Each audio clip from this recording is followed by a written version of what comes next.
പുതിയ പാലം നിർമ്മിക്കും വരെ ഈ ഉറപ്പുള്ള ഉരുക്കുപാലം അവിടെ ഉണ്ടാകും. ഇനി ചൂരൽമലയിലെ രക്ഷാദൗത്യത്തിൻ്റെ വാർത്തകളിലേക്കാണ്. അവിടെ TV പ്രസാദ് ഉണ്ട്. ചൂരൽമല എങ്ങനെയൊക്കെ മാറിയിരിക്കുന്നു എന്നതിൻ്റെ ദൃഷ്ടാന്തം. ഈ ഉരുൾപൊട്ടലിന് മുൻപ് ചൂരൽമല എങ്ങനെയായിരുന്നു, ഉരുൾപൊട്ടലിന് ശേഷം എന്ത് സംഭവിച്ചു എന്നതടക്കമുള്ള കാര്യങ്ങൾ ഉണ്ട്. ചൂരൽമലയിൽ നിറയെ വീടുകളുണ്ടായിരുന്നു, നിറയെ കടമുറികളുണ്ടായിരുന്നു, ഒരു ക്ഷേത്രമുണ്ടായിരുന്നു, പള്ളി ഉണ്ടായിരുന്നു. ഇതൊക്കെ തന്നെയും അവിടെ തുടച്ചു നീക്കപ്പെട്ടിരിക്കുന്ന ഒരു കാഴ്ചയാണ് ഉള്ളത്. മണ്ണിനടിയിൽ നിന്നും നിരവധി മൃതദേഹങ്ങൾ ഇതിനകം പുറത്തെടുത്തു കഴിഞ്ഞു. ചുരൽമല മുണ്ടക്കൈയിൽ നിന്നും ഒഴുകി വന്നത് മുഴുവൻ ചുരൽമലയിലേക്കാണ്. അവിടെ ഉണ്ടായ നാശനഷ്ടം വിവരിക്കാനാകാത്തതാണ്. അവിടെ നിന്നുള്ള 2 ദൃശ്യങ്ങളും ഈ ദുരന്തത്തിന് മുൻപും ശേഷമുള്ള ദൃശ്യങ്ങളിലേക്ക് കൂടി നമ്മൾ പോകേണ്ടതുണ്ട്.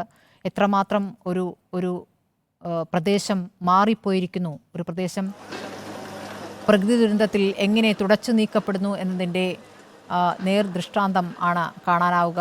അതിലേക്ക് പോകുമ്പോൾ ഇപ്പോൾ കാണുന്നത് സൈന്യത്തിൻ്റെ ദൃശ്യങ്ങളാണ്. ഈ ബെയിലി പാലത്തിൽ നിന്നുള്ള ദൃശ്യങ്ങൾ.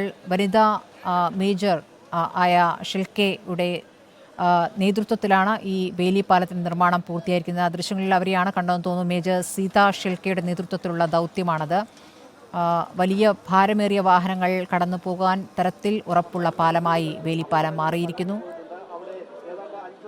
അവിടുത്തെ രക്ഷാദൗത്യത്തിന് വലിയ തടസ്സമായിരുന്നത് ഒരു പാലം ഇല്ല എന്നുള്ളത് തന്നെയായിരുന്നു. പാലം ഒലിച്ചതോടുകൂടിയാണ് കുറേ നേരത്തേക്കെങ്കിലും സൈന്യത്തിന് അനങ്ങാൻ പറ്റാത്ത സാഹചര്യം ദൗത്യത്തിനിടയിൽ ഉണ്ടായത്. അതാണിപ്പോൾ പരിഹരിക്കപ്പെട്ടിരിക്കുന്നത്. മണിക്കൂറുകൾ നീണ്ട വേഗത്തിലുള്ള ദൗത്യം. സൈന്യം വളരെ വേഗത്തിൽ തന്നെ ആ പാലത്തിൻ്റെ പണി പൂർത്തിയാക്കിയിരിക്കുന്നു. നേരത്തെ മുഖ്യമന്ത്രിയും രാഹുൽ ഗാന്ധിയും ഒക്കെ മേൽനോട്ടം വഹിക്കാനായി അവിടെ എത്തിയിരുന്നു. അതിൻ്റെ നിർമ്മാണം അവസാന ഘട്ടത്തിലെത്തിയപ്പോൾ അത് കാണാനായി എത്തിയിരുന്നു. ഇപ്പോൾ ഒരു ആംബുലൻസ് ബെയിലി പാലത്തിലൂടെ എടുക്കുകയാണ് എന്ന് വേണം കരുതാൻ.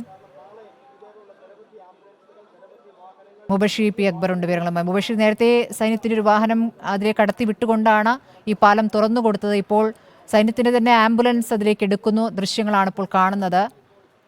എന്താണ് ഇപ്പോൾ നമുക്ക് പ്രേക്ഷകർക്ക് നൽകാവുന്ന വിവരം മുബഷീർ?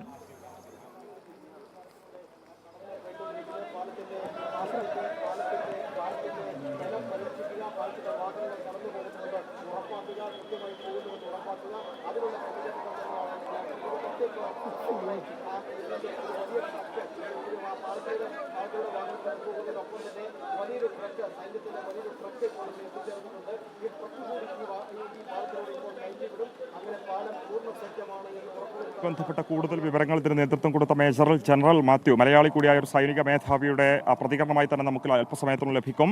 എന്തായാലും വലിയ ഒരു ദൗത്യം തന്നെയായിരുന്നു. ഇപ്പോൾ ആ ഒരു മേഖലയിലുള്ള വാഹനങ്ങളൊക്കെ തന്നെ കടത്തിവിടുന്നുണ്ട്.